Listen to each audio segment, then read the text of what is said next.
오늘 이 시간에 우리가 같이 나눌 메시지가 이 불치병에 걸린 나병이 지금도 사실은 불치병이죠.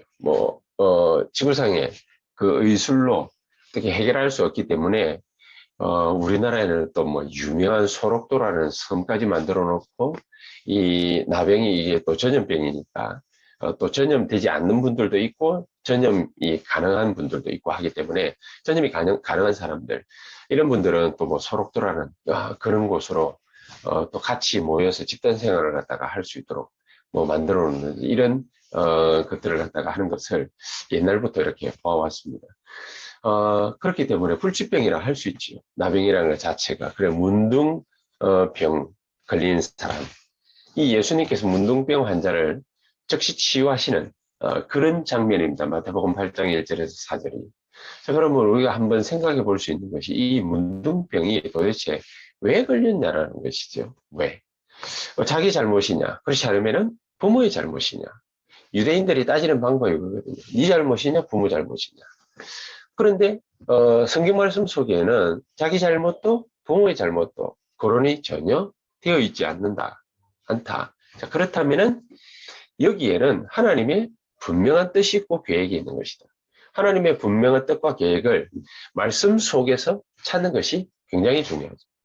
그러니까 하나님께서는 이 문둥병 환자를 고치시는 것을 통해서 과연 우리에게 어떤 메시지를 주시기를 원하시느냐. 자, 우리가 뭐든지 다 하나님 앞에 들고 나가면 다 치유받을 수 있느냐, 없느냐, 이게 궁금할 수 있습니다.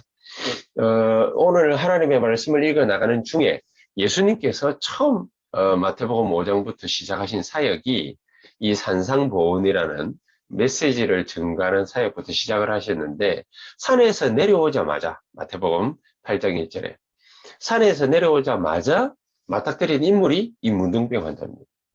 이 문둥병 환자를 탁 만났는데 이 문둥병 환자가 예수님 원하시면 저를 치유할 수 있습니다. 이렇게 말하지 않고 주여 그랬습니다.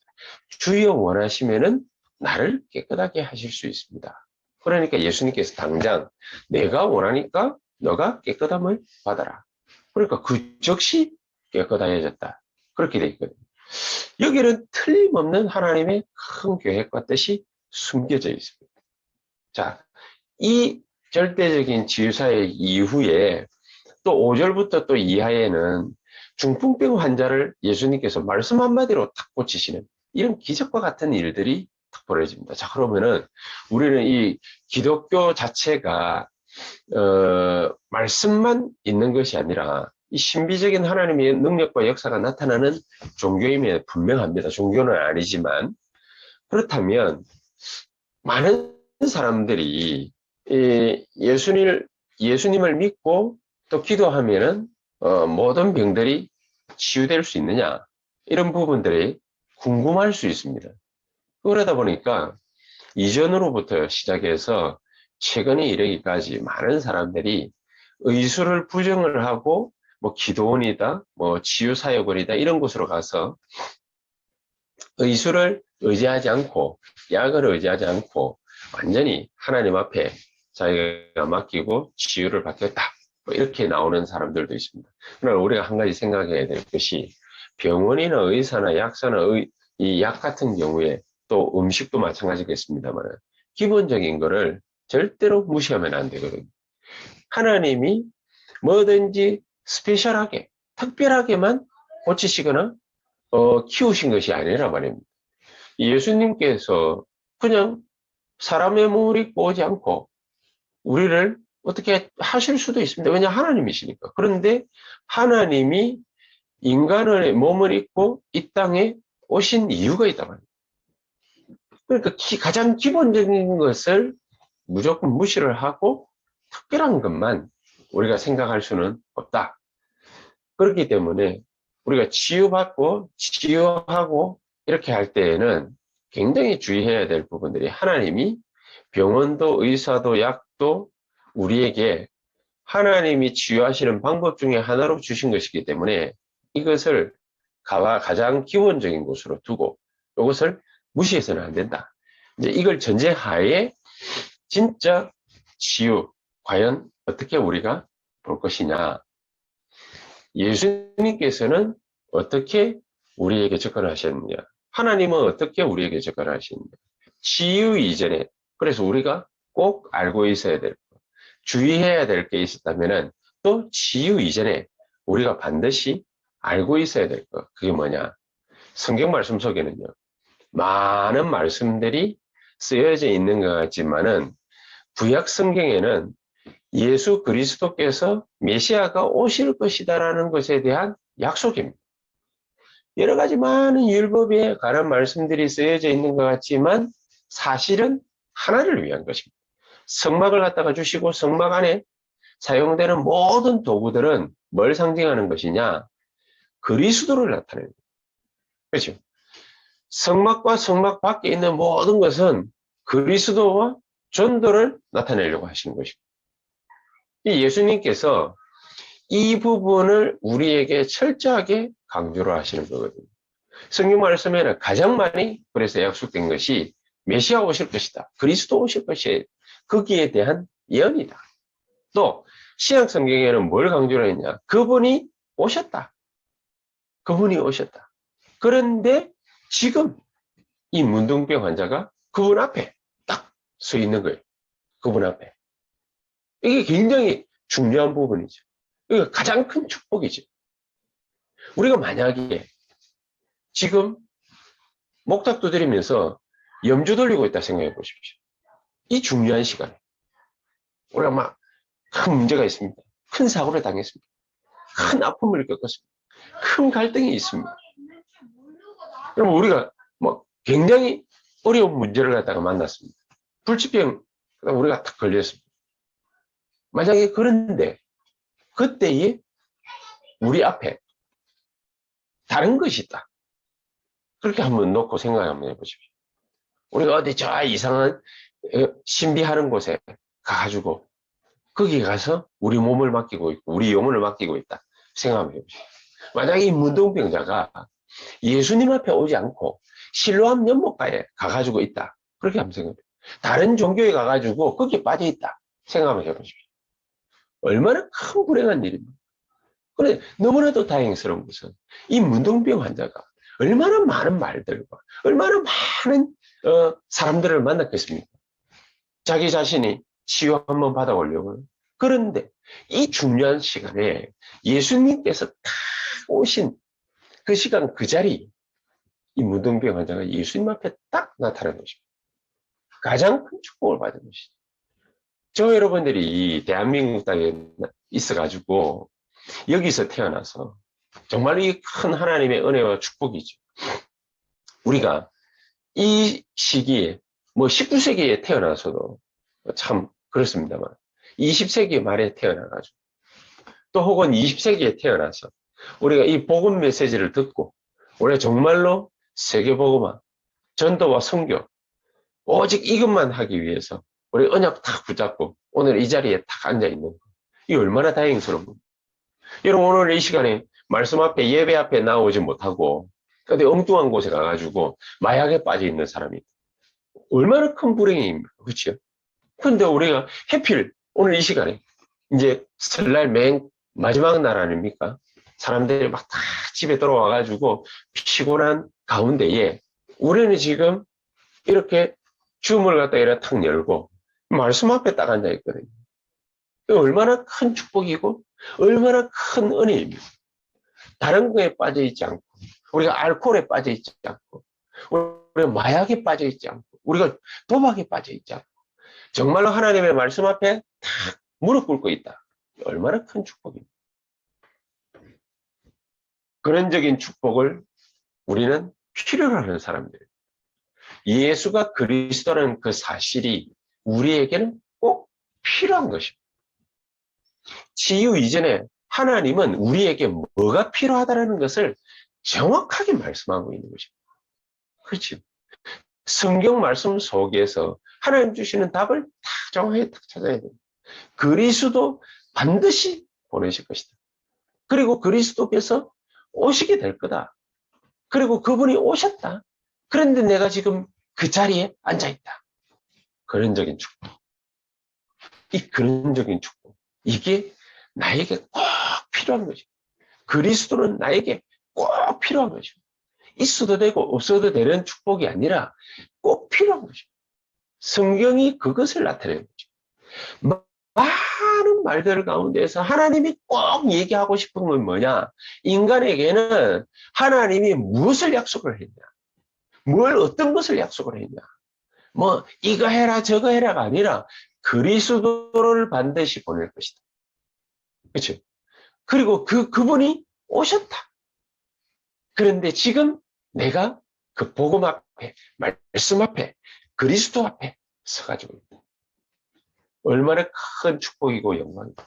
그런데 마태복음 8장 2절에 이 문둥병 환자가 무슨 고백을 또 했냐면, 주여 원하시면 나를 고칠 수 있으십니다. 사실은 이게 해결책이거든요. 그래서 우리가 치유 이전에 꼭 알아야 될 게, 내가 정말로 근원적인 축복이 꼭 필요한 사람이구나. 나를 잘 알아야 돼. 우리가 막 병 들어가지고 아파서 찢겨 죽어가지고 막 엄청난 갈등하에 막 상처받고 찢어져가지고 모든 거 다 해체된 상태로 내가 오직 바라볼 수 있는 거는 주님밖에 없구나. 이래가 나오는 거 하고 정말로 성령의 감동 다 받아가지고요. 하나님의 말씀 앞에 무릎을 탁 꿇는 거 하고 얼마나 큰 차이가 있어요. 근데 다행스럽게 이 무등병 환자가 주여 원하시면 이 주님을 알게 된 것입니다. 근원적인 해결책이 꼭 필요하다는 것을 정확하게 알게 된 거죠. 자기는 주님이 필요하다는 것을 그걸 정확하게 알고 있는 것입니다.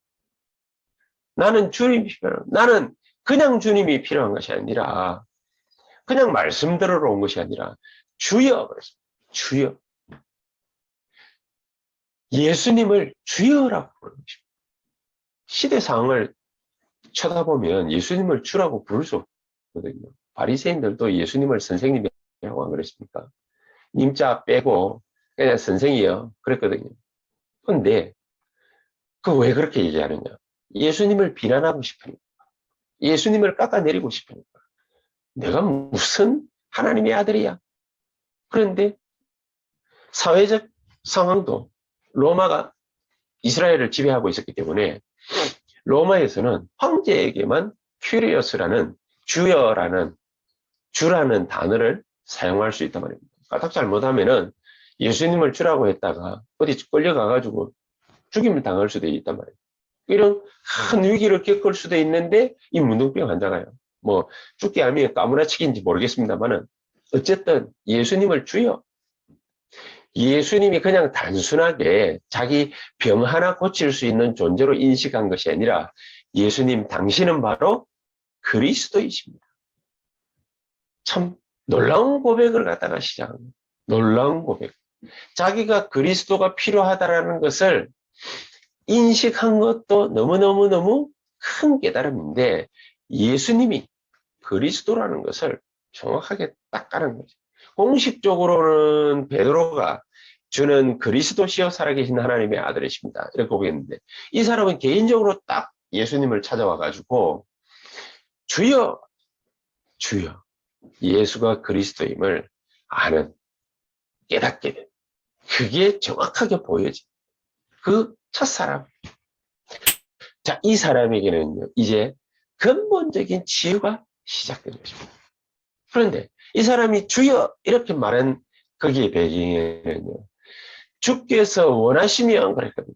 주께서 원하시면 예수님이 그리스도라는 사실을 정확하게 딱 아는 것으로 그치는 것이 아니라 그분이 나의 주인이 되고 나의 주인이 되기를 원한다.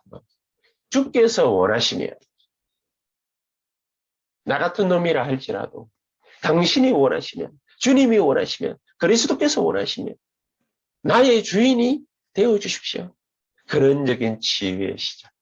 그러니까 예수님이 당장 내가 원하노니 깨끗함을 받아라. 이 예수님이 그렇게 마태복음 8장 3절. 그리스도가 나의 주가 되시고 그리스도가 될 때 그리스도가 그냥 뭐 내 신앙 고백이나 하는 그런 그리스도가 아니라 진짜 그리스도가 바로 그리스도가 될 때, 그 그리스도로 증거되어질 때, 그 순간 진정한 근원적 치유가 시작되는 것이다. 그럼 우리가 이걸 막기 위해서 마귀가요. 요한복음 8장 44절에도 뭐라고 그랬습니까? 너희는 너희 아비 마귀께서 나니. 이 단순한 우리가 불신자로 있을 때는 우리 아버지가 마귀다. 이 말이 아닙니다. 사탄이요. 내 인생의 주인이었다. 그 말입니다. 사탄이 내가 알고 보니까 과거에는 내 인생의 주인의 자리에 딱 앉아있는. 그래서 사탄이 12가지 인생 문제를 가지고 우리를 갖다가 이 사탄의 예정으로 막 끌고 가는 거지. 우리 인간들 갖다가 막 끌고 가는 거지. 어떤 때는 내팽개치고. 그래서 여기에서 나와라고 말입니다. 예수님은 그리스도이시오. 그 그리스도께서 나의 주인이 되어 주시옵소서. 거기서 나오는 것. 그게 바로 근원적 치유의 시작. 근원적 해결책이 우리에게 그래서 꼭 필요하다. 우리가 하나님의 자녀가 딱 되고 나면 그리스도께서 나의 주인이 딱 되어질 때 그때에 흑암 세력이 도망가거든요. 내가 하나님의 자녀 되는 것 그것만으로도 어마어마한 것인데 그리스도께서 나의 주인이 딱 되어지면은 흑암 세력이 막 36개 주랭락을 칩니다. 그리고 예수님께서는 내 모든 것을 전부 책임지시게 됩니다. 내가 머리 쓸 필요가 없죠. 예수님께서 완벽하게 책임지십니다. 어떤 때는요, 사람 얘기를 갖다가 딱 들으면은 서운한 때가 있어요. 서운한 때. 내가 이 정도밖에 안 되나? 뭐 이런 생각이 들어요. 서운한 때가 많이 있습니다. 자주 있습니다. 우리가 뭐 적은 게 아니지. 사람 생각하지 마라. 이렇게 말을 하기가 부끄러울 정도로 우리가 쉽게 이렇게 사람 생각 잘하고 서운할 때도 많고 시기할 때도 많고 그렇죠. 어려움 당할 때도 많습니다. 그러나 그리스도께서 내 인생의 진정한 주인이라는 사실을 딱 깨닫고 나면 그 언약을 딱 붙잡고 나면 흑암 세력이 그 어떤 무엇으로도 우리를 공격할 빌미가 없는 거예요. 그냥 잘못된 것도 그리스도께서 나의 주인이라십니다. 어려운 일을 당했는데도 그리스도께서 하신 일이라고. 다윗 보십시오. 사울 임금이 자기를 갖다 3번이나 죽이려고 하는데도 자기 부하들이 사울 틈타가지고 사울 임금 죽이자고 하는데 여호와께서 모든 것을 감당하실 것이다. 내버려둬라. 자기 심지어 아들인데 압살롬이 왕자리에 한번 뺏어볼 거라고 반란을 일으켜요. 물론 그 옆에서 주동하는 놈들한테 쏘아가지고 반란을 일으키죠. 그런데도 압살롬이 자기를 잡으러 오는데 그 뭐 하나 어떻게 요리할 힘이 없겠습니까? 다윗이 어마어마한 장군이었는데 골리앗도 돌멩이 하나 던져가지고 골 깨가지고 죽여버렸는데 그렇지 않습니까? 압살롬 졸개 하나 막 자기 아들 힘 있어봐야 얼마나 있겠습니까? 그거 하나 쫓아오는데 다윗이 임금이 신발을 안 신고 도망갔단 말이에요. 힘없어가 도망갔겠습니까? 분명히 아니거든요. 그런데 자기 뒤따라오는 장수들 보고 절대로 압살롬 죽이지 마라. 죽일 수 있다는 얘기거든요. 힘이 있다는 얘기거든요. 왜 죽이지 마라. 다윗은 모든 것을 하나님 뜻으로 갔습니다. 그렇지. 그리스도를 자기의 주인으로 분명하게 생각하고 있는 사람. 그 사람은요, 어디를 가도 사단한테 당하지 않습니다. 그 사단의 12가지 예정 속에서 끌려다니지 않고 거기서 완벽하게 빠져나옵니다. 왜냐? 하나님께서 모든 것을 책임지시고 계십니다. 우리가 이렇게 신앙 고백해야 됩니다. 하나님, 나의 산업과 사업을 주님께서 완벽하게 책임지고 계신 줄 확신합니다. 나를 통해서 성령으로 역사해 주시옵소서. 예수님께서 이 세원학교의 주인이 아니십니까? 예수님께서 이 세원학교를 통해서 하시고 싶으신 237의 역사가 어떤 것이 있습니까? 예수님께서 우리 모든 성도들에게 그것을 가르쳐 주시옵소서. 내 인생에 그리스도께서 주인이시라면 다 끝난 것입니다. 그렇죠? 그러면은 우리에게 세 번째 이런 것들이 다 만들어질 겁니다. 어떤 게 만들어지냐? 근원적 치유 상태가 만들어져요. 치유해 달라고 기도했기 때문에 우리에게 있는 질병이 도망가고 정신적인 문제와 영적인 문제가 치유되는 것이 아니라 우리의 상태가 치유의 역사가 일어날 수밖에 없는 상태로 만들어져 버려요. 그렇죠. 계속해서 꼴초고 뭐 술 계속 마시고 알코올 중독자고 이러는데 고쳐달라고 막 백날을 갖다가 기도해도 그게 잘 안 되죠. 왜 잘 안 되느냐? 상태가 내 상태가 내 마음 생각이 내 영혼이 내 삶이 이 상태가 치유받을 수 있는 상태가 아닌 거죠. 근원적인 치유 상태가 우리에게 딱 만들어져요. 어떻게 말입니까? 내가 그리스도와 딱 만나는 그 시간. 예수는 그리스도라고. 예수는 모든 문제 해결자라고 인생의 답이 탁 나버려요. 내가 그게 안 나아져 있다. 예수님. 성경 말씀 속에는 예수는 그리스도라. 내 인생 모든 문제 해결자라. 예수님은 나의 인생의 주인이라. 이렇게 담나 있는데 나하고 성경 말씀하고 너무나도 괴리감이 큽니다. 나에게 하나님의 말씀이 맞다라는 증거를 보여주시옵소서.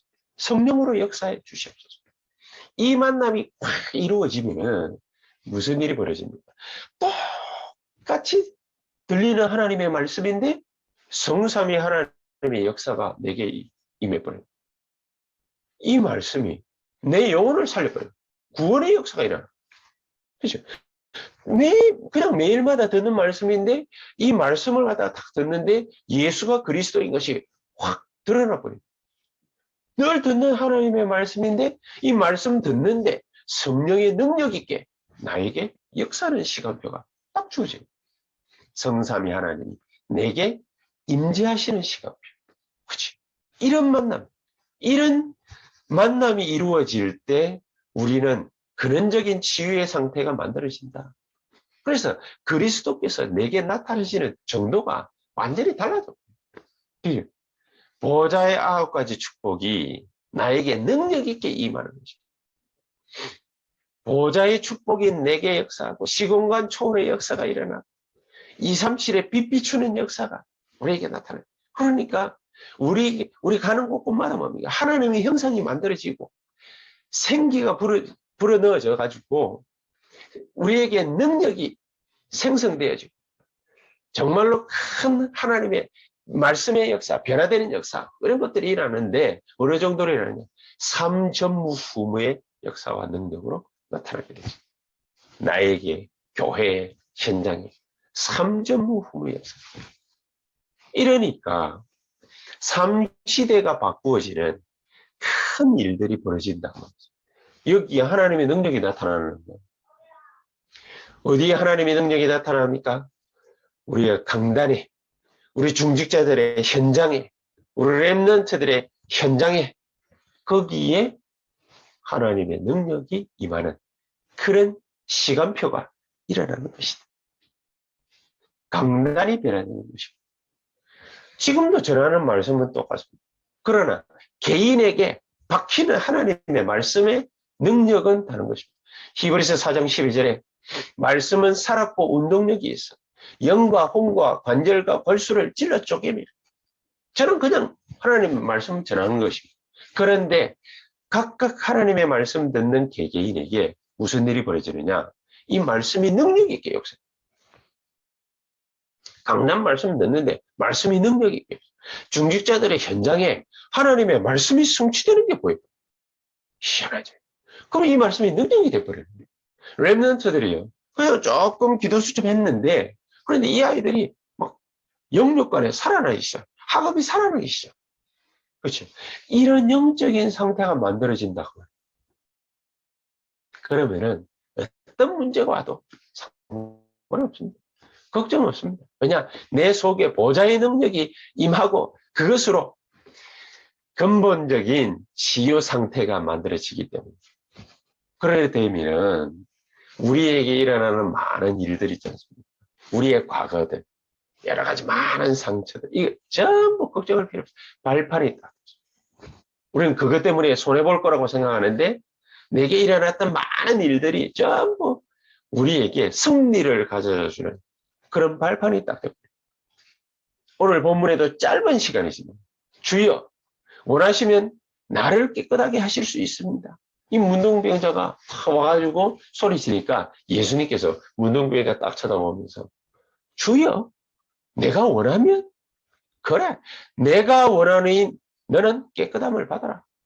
짧은 시간이지만은 말씀 한마디에 이 문둥병자의 영적인 상태가 완벽하게 딱 갖춰져 만들어져 버리죠. 그러니까 어떤 결과가 벌어졌습니까? 8장 4절에 놀라운 일이 벌어집니다. 예수께서 이르시되 삼가 아무에게도 이르지 말고 다만 가서 제사장에게 내 몸을 보이고 모세가 명한 예물을 드려 그들에게 입증하라 하시니라. 누구에게 몸을 보이라고요? 제사장에게.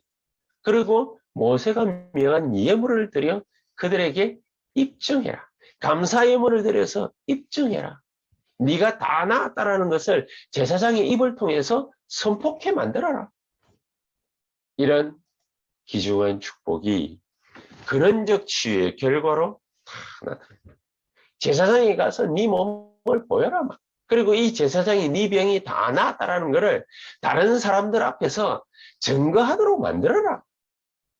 그때는 의사들이 나았다 해도 뭐 의사가 뭡니까 뭐 지금의 의사와 같은 그런 입장이 아닐 수 있습니다만 나았다 해도 법적으로는 제사장에게 가가지고 확인받고 그리고 제사장이 다 나았어요라고 다른 사람들 앞에서 말해야 집으로 돌아갈 수 있어요. 안 그러면은 문둥병 환자들만 모여 사는 그곳에 가가지고 같이 살아요. 그렇죠. 거기에서 나와가지고 이 문둥병 환자는 예수님께 근본적인 치유를 다 받고 이 중요한 축복을 다른 사람들에게 증거하는 증인으로 서게 되었다. 그 어떤 의사도, 그 어떤 종교인, 제사장도 할 수 없는 것을 그리스도께서 능력의 말씀 한마디로 치유하셨다. 어떻게 해요? 내가 원하노니 치유함을 받아라. 얼마나 간단합니까? 이 한마디 들었는데 내 이 모든 문둥병이 다 깨끗해졌다. 그리스도의 능력의 말씀. 이 한마디면 족하다. 이거를 제사장에게 가서 증거해라. 많은 종교인에 가서 증거해라. 그리스도가 그리스도 된 것에 대한 증거해라. 그래서 이거 증거하라. 자기 잘못도 아니고 부모 잘못도 아닌데 그 사람에게 개인적으로 병을 주신 것입니다. 이 하나님의 큰 계획이 담겨져 있는 거예요. 결론적으로 이 문둥병 환자는 제사장 앞에 가서 증거하라고 예수가 그리스도고 말씀 한마디로 모든 것을 치유할 수 있다는 그 엄청난 237의 빛 이것을 증거하라고 하나님이 부르신 것이다. 그래서 나음을 입은 것이다. 이 축복을 저 여러분들이 가슴에 탁 담아야 되겠습니다. 그러면 이 환자는 나았는데 우리가 안 나을 수도 있잖아요. 우리 안 나을 수도 있잖아요. 뭐 안 낳고 죽는 사람도 있잖아요. 제 주변에도 그런 사람들이 몇 명이 있었거든요. 암 걸렸는데 안 낳고 죽었어요. 그러면은 예수님께서 그리스도가 아닌 것입니까? 그럼 내가 하나님 자녀가 아닌 것입니까? 아니지요. 이 환자가 만약에 안 낳았다 할지라도 그리스도가 낳았다, 그리스도로 말미암아 나을 수 있다라는 그것 자체가 벌써 그 사람에게는 응답이죠. 이 병이 나았기 때문에 증인으로 서는 것은 분명하지만 안 나아도 하나님의 자녀라고 말이죠. 그렇죠. 그리스도께서 나의 주인이라는 말씀은 실제 그리스도가 나타나면 우리의 주인이 될 것이기 때문에 그렇지 않습니까? 이때 근원적 치유가 일어나는 그런 영적인 상태가 만들어지는 그런 축복을 하나님이 우리 보고 받으라는 이 사실을 증거하라는 거죠.